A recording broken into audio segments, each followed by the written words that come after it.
des finances de Fidji. Et je donne maintenant la parole au Premier ministre de Tuvalu. Je prie le protocole de bien vouloir accompagner son Excellence le ministre. Elle invite à prendre la parole devant l'Assemblée.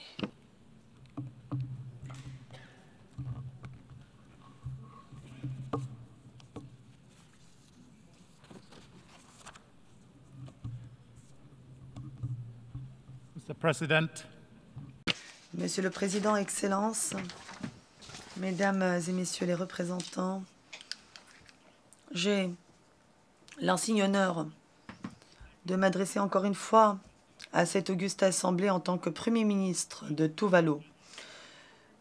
Je souhaite transmettre les meilleurs vœux et les salutations chaleureuses du peuple et du gouvernement de Tuvalu à l'Assemblée générale. Je félicite également très sincèrement son Excellence, la présidente de la session, Annalena Baerbock. C'est à elle que revient la charge de présider la 80e session de l'Assemblée générale cette année. La présidente Baerbock peut compter sur le plein soutien de mon pays au cours de cette présidence. Je remercie également très sincèrement son Excellence le président de la 79e session, Philemon Yang, pour son leadership remarquable au cours de l'année écoulée. Monsieur le Président, permettez-moi également de féliciter très chaleureusement toute la famille des Nations Unies pour cet anniversaire historique, 80 années d'existence. Depuis 8 décennies, l'ONU est un pilier immuable, défendant la paix et le multilatéralisme, une lueur d'espoir pour toute l'humanité. La longévité de l'ONU témoigne du pouvoir de transformation que nous détenons lorsque nous sommes unis. Cette longévité démontre aussi ce qu'il est possible de faire lorsque nous unissons nos forces dans la coopération avec une vision commune de l'action à mener. Tuvalu est immensément fier de faire partie des Nations Unies. Nous célébrons ce mois-ci le 25e anniversaire de notre adhésion à l'organisation. À l'occasion du 80e anniversaire des Nations Unies, nous pensons qu'il faut faire le point, réfléchir et amorcer une refonte de l'organisation pour que celle-ci reste fidèle aux objectifs énoncés dans son document fondateur, la Charte des Nations Unies. Malgré des réalisations historiques, nous continuons d'assister à des conflits, à des violations persistantes des droits humains et à des reculs en matière de développement. Ces difficultés et ces défis vont à l'encontre des principes de la Charte des Nations Unies et nous rappellent durement que notre quête de paix, de justice et de développement durable reste inachevée malgré la maturité de l'organisation et son âge avancé. C'est pourquoi Tuvalu soutient pleinement l'initiative ONU 80 du secrétaire général pour que l'ONU devienne plus efficace et qu'elle ait un impact plus fort dans les vies de millions de personnes qui en dépendent. Le thème choisi cette année, Meilleur ensemble, plus de 80 ans au service de la paix, du développement et des droits humains, est tout à fait adapté à la tâche qui nous attend, eu égard aux défis que nous avons à relever en matière de paix et de sécurité, de défense du multilatéralisme. Quand on dit que nous sommes meilleurs ensemble, cela met en lumière la force de l'union et des efforts concertés malgré les dissensions qui peuvent exister entre les nations, car un progrès véritable n'est possible que lorsque nous avons des objectifs communs et que nous faisons le nécessaire pour les atteindre.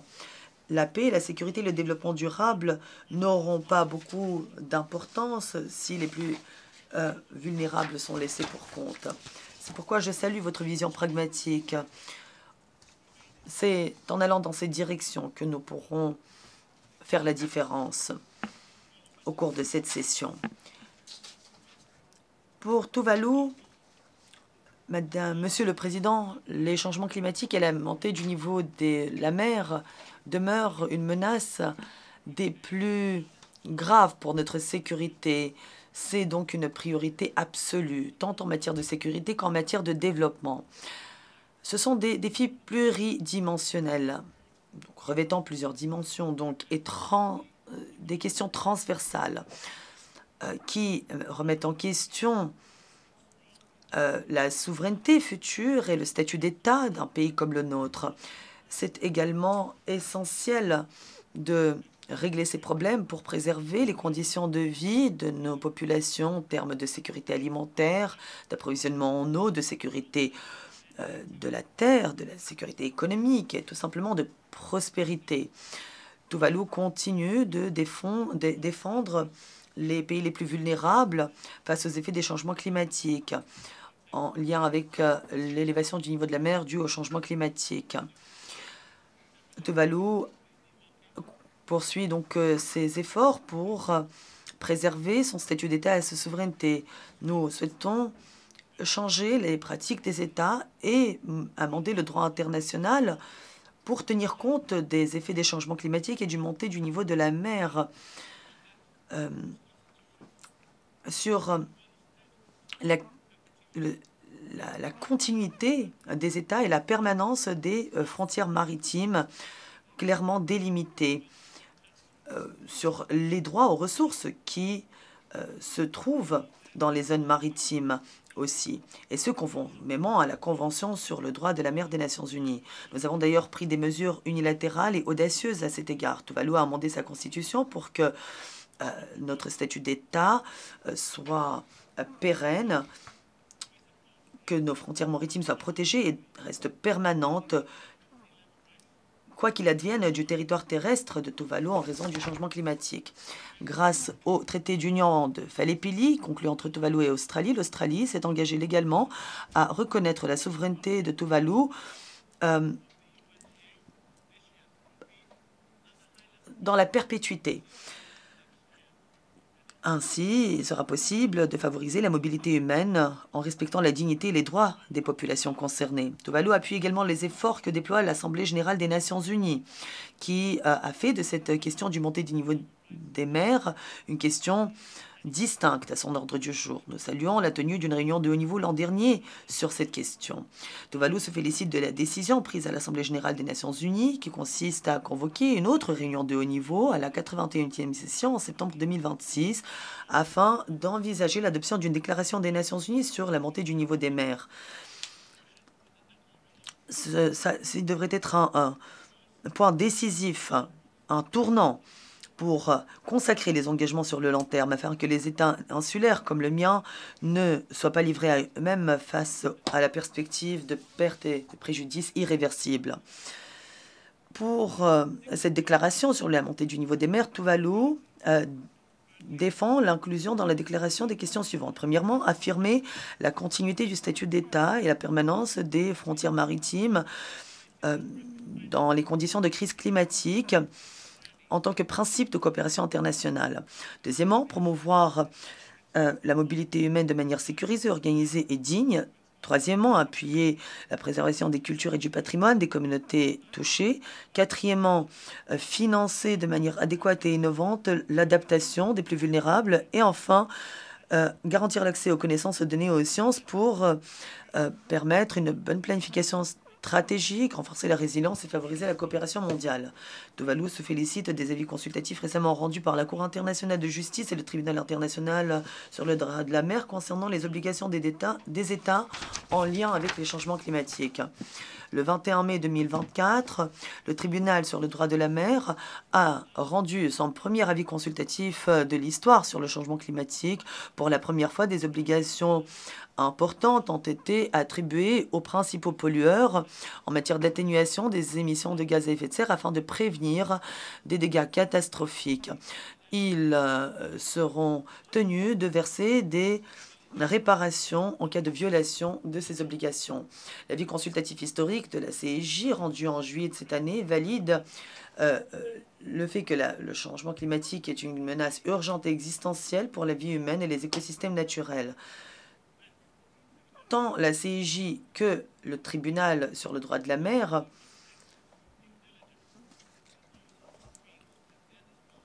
ont établi que les États ont pour obligation de prévenir des dégâts significatifs causés à l'environnement et donc doivent agir avec responsabilité et tout mettre en œuvre pour prévenir les activités susceptibles d'entraîner de tels dégâts sur leur territoire ou sur les territoires dépendant de leur contrôle.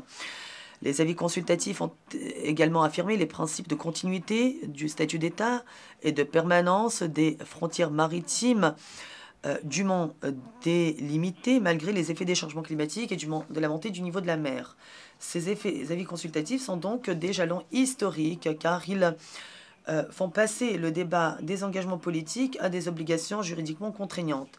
Malgré les progrès dans les pratiques des États et les avis judiciaires que je viens de citer, Tuvalu continue d'appeler à l'élaboration d'un traité international sur la montée du niveau de la mer, codifiant les droits juridiques des États et des peuples touchés, afin de réaffirmer les principes de continuité du statut d'État et de permanence des frontières maritimes. J'espère que l'urgence face à la menace existentielle des changements climatiques et du montée de la montée de la mer ne sera pas sous-estimée au vu de la concurrence géopolitique entre les superpuissances et des conflits militaires qui touchent le monde. Madame la Présidente, alors que l'Assemblée générale se prépare au sommet de l'ONU sur l'élévation du niveau de la mer l'année prochaine, Tuvalu continue d'honorer ses obligations au titre de la CNUC. Avec un sentiment de fierté, Tuvalu a préparé son premier rapport sur la transparence biennale à la CNUC qui montre l'engagement du Tuvalu en faveur de la transparence, de la responsabilité et de l'action climatique. Cette semaine, j'ai annoncé la 3e contribution déterminée au niveau national. And climate actions. During this week, Cette semaine, disais-je, j'ai annoncé la 3e contribution déterminée au niveau national, NDC 3.0, qui est la feuille de route de Tuvalu en matière de résilience. Et c'est une promesse faite au monde qui établit un lien entre l'action climatique, le développement durable, la préservation de la culture et la transition juste vers 100% d'énergie renouvelable. Mais le combat pour limiter l'augmentation des températures à 1,5 degré ne peut pas être remporté simplement avec la réduction d'émissions de dioxyde de carbone. Nous devons également lutter contre les émissions de méthane et de gaz à durée de vie courte qui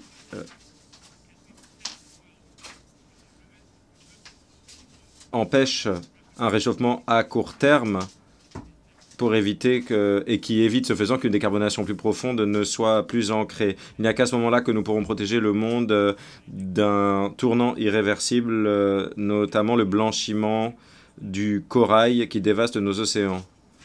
Tuvalu a mis à jour son plan d'adaptation national qui représente un cadre inclusif et stratégique pour protéger les populations, les écosystèmes, les infrastructures et le patrimoine culturel face au changement climatique et qui fixe des voies d'adaptation claires concernant les infrastructures de protection du littoral, la sécurité alimentaire et hydrique, la santé, la réduction du risque de catastrophe, tout en se penchant également sur la préservation culturelle et de la souveraineté.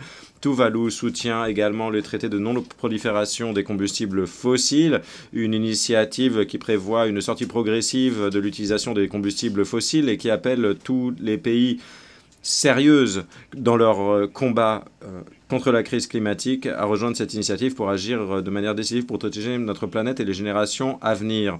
Madame la Présidente, Tuvalu a 26 km² de territoire qui sont contigus à 750 000 km² de zones économiques exclusives, ce qui fait que Tuvalu est le plus grand État océanique. À ce titre, l'océan est la vie de notre économie. L'océan définit notre culture, notre patrimoine et l'océan est notre source d'existence. En tant que gardien de l'océan Pacifique, Tuvalu réaffirme son engagement à conserver et utiliser de manière durable les océans, les mers et les ressources marines.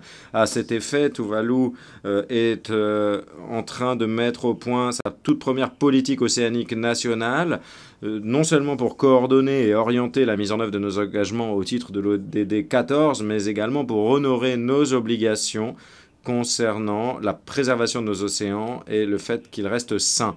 Tuvalu a ratifié l'accord BBNJ qui a passé la barre des 60 ratifications pour pouvoir entrer en vigueur. Plus tôt cette année, Tuvalu a rejoint la communauté internationale à Nice, en France, pour la 3e conférence des Nations Unies sur les océans. Lors de ce rassemblement, Tuvalu a rejoint la coalition sur la résilience côtière et l'élévation du niveau des océans, dont le but est d'appuyer les villes du littoral avec une planification et une mise en œuvre de mesures porteuses de transformation pour combattre l'élévation du niveau des mers. La conférence de Nice nous a rappelé que le sort de nos océans ne peut pas être séparé de la lutte contre les changements climatiques et l'élévation du niveau de la mer.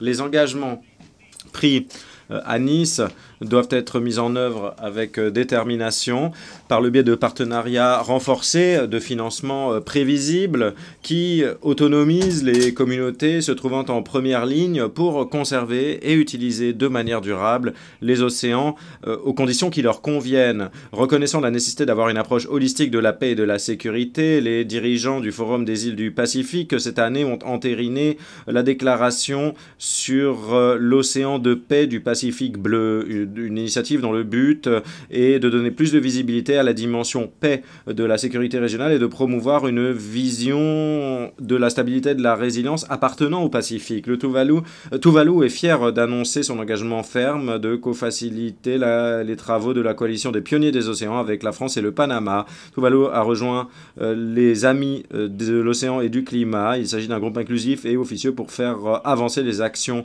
océaniques, climatiques et le discours en la matière. Tuvalu a fait part de sa déception concernant l'incapacité du comité de négociation intergouvernementale à finaliser à temps la mise au point d'un instrument juridiquement contraignant international sur la pollution plastique, y compris dans l'environnement marin. Et Tuvalu exhorte les dirigeants ainsi que le système onusien à continuer le travail et à finaliser rapidement les négociations du dit traité. Monsieur le Président, le principe de meilleur ensemble est davantage qu'un slogan. Il s'agit d'une affirmation puissante, une réaffirmation des partenariats face aux épreuves auxquelles fait face le multilatéralisme. Le programme pour les PEID d'Antigua et Barbuda, la trajectoire, les orientations de Samoa et le pacte pour l'avenir représentent autant de cadres de développement essentiels qui se fondent sur la conviction collective, notre conviction collective qui est conforme à l'ODD 17. Les partenariats durables et sincères ne représentent pas un choix, c'est une nécessité. C'est un principe qui continue d'influencer la coopération internationale. Cela permet de riposter aux défis uniques et persistants auxquels font face les petits États insulaires en développement et les pays les moins avancés comme Tuvalu. Et Tuvalu reconnaît les progrès réalisés par le biais de partenariats. Il faut cependant beaucoup plus d'efforts pour celles et ceux qui se trouvent en bas de l'échelle économique mondiale, comme les PMA et les PEID. Le guide décennal pour la coopération financière, qui est connu sous le nom d'engagement de Séville, n'est pas assez ambitieux pour véritablement transformer le cadre de financement mondial. Et nous sommes notamment extrêmement déçus qu'on ait omis des libellés sur le financement de l'action climatique précédemment agréés. Cependant, Tuvalu relance son appel à un financement de l'adaptation à l'échelle et urgent et l'opérationnalisation rapide et la recapitalisation du fonds de pertes et préjudices et notamment l'utilisation innovante de droits de tirage spéciaux. Tuvalu appelle sans embâche à accroître les dons et les financements à des conditions favorables, à améliorer l'accès au financement du développement et de la lutte contre le changement climatique, au transfert de technologies, aux initiatives de renforcement des capacités adaptées aux situations particulières des PEID. En outre, les institutions financières internationales doivent revoir les critères d'éligibilité qui empêchent les pays vulnérables de bénéficier de soutien simplement en raison de systèmes de classement des revenus qui ne prennent pas en compte notre exposition à des risques multidimensionnels. Pour Tuvalu, la justice dans le système de financement mondial signifie qu'il faut reconnaître une vulnérabilité qui ne peut pas être simplement mesurée par le PIB. Cela signifie qu'il faut prendre en compte la résilience, l'équité, le droit de chaque pays, petit ou grand, à tracer un avenir sûr et durable.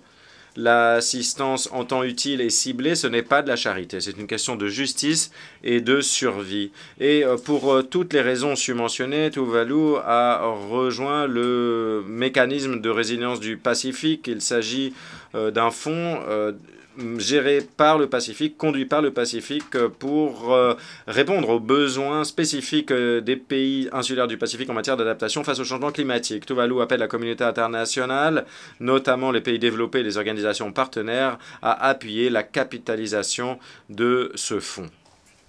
Monsieur le Président, les maladies non transmissibles sont la principale cause de morbidité, de mortalité dans la région du Pacifique et dans le monde au sens large. Et Tuvalu n'y fait pas exception.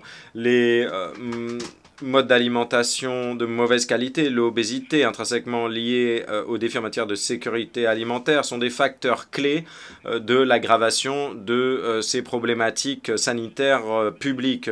Par conséquent, Tuvalu se félicite de l'engagement politique avec l'adoption récente de la déclaration politique sur la prévention et le contrôle des maladies non transmissibles et la promotion de la santé mentale et du bien-être.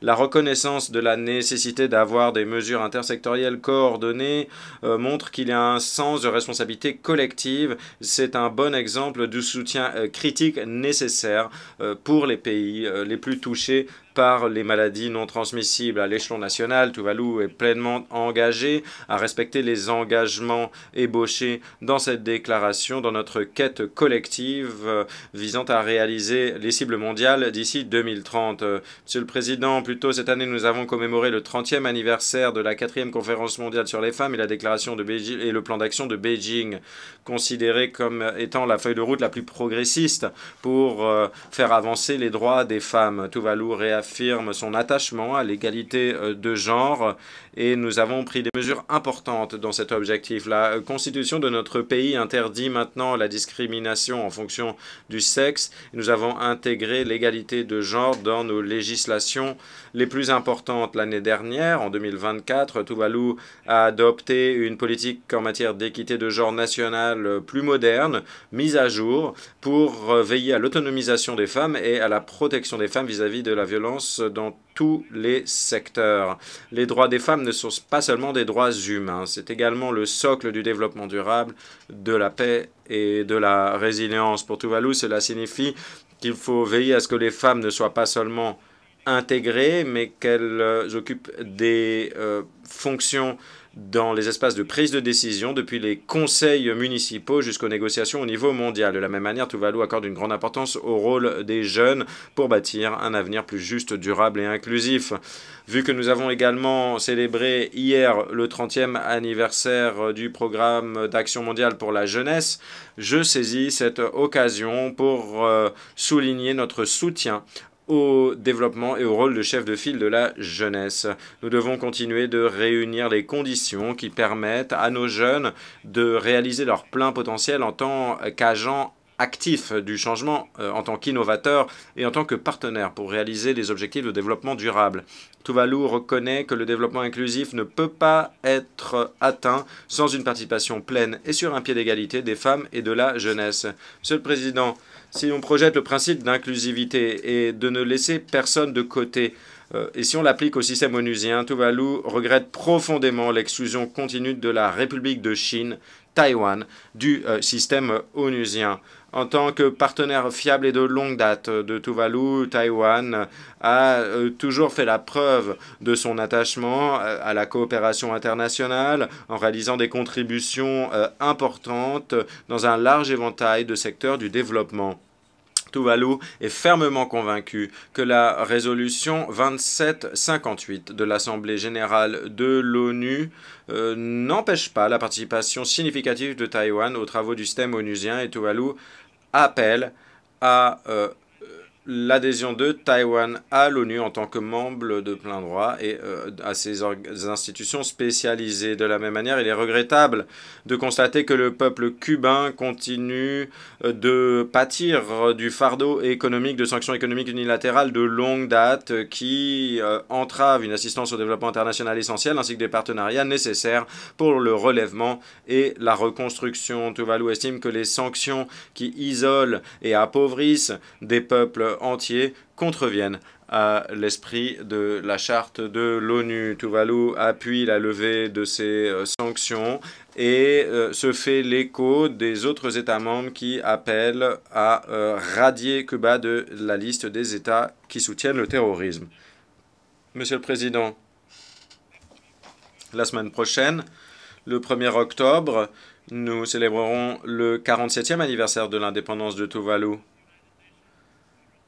Bien sûr, les naissances de Tuvalu et de l'ONU sont séparées d'une génération entière, mais nous sommes reconnaissants d'avoir le privilège d'être un membre de l'ONU et d'avoir pu travailler et coopérer avec la famille, avec le Concert des Nations de l'ONU dans notre quête collective pour réaliser la vision de cette session, meilleur ensemble, plus de 80 ans au service de la paix, du développement et des droits humains. Je tiens à remercier très sincèrement l'ONU, les États membres et notamment les partenaires émergents et traditionnels de Tuvalu qui ont fait preuve de générosité et qui ont soutenu et épaulé mon pays.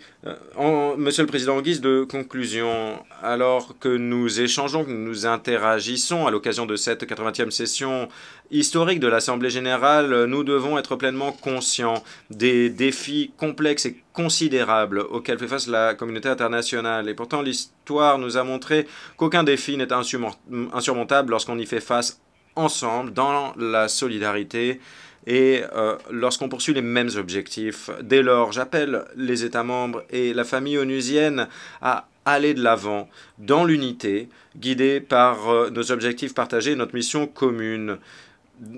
Faisons respecter de manière ferme les principes de la charte de l'ONU qui continuent de nous inspirer et de donner un sens à la vision de cette 80e session. Bien sûr, les progrès n'ont pas été aussi rapides que nous le souhaiterions, mais cela a beaucoup plus de sens lorsque nous cheminons de manière collective. Par exemple, lorsque nous sommes ensemble, unis par nos principes, nos objectifs, notre détermination, non seulement nous obtenons de meilleurs résultats, mais en outre, ces résultats sont plus durables, équitables et justes. Je vous remercie. Tuvalu Moderdua. Merci beaucoup.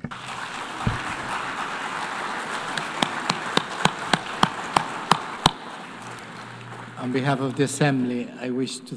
Au nom de l'Assemblée, je veux remercier le Premier ministre de Tuvalu.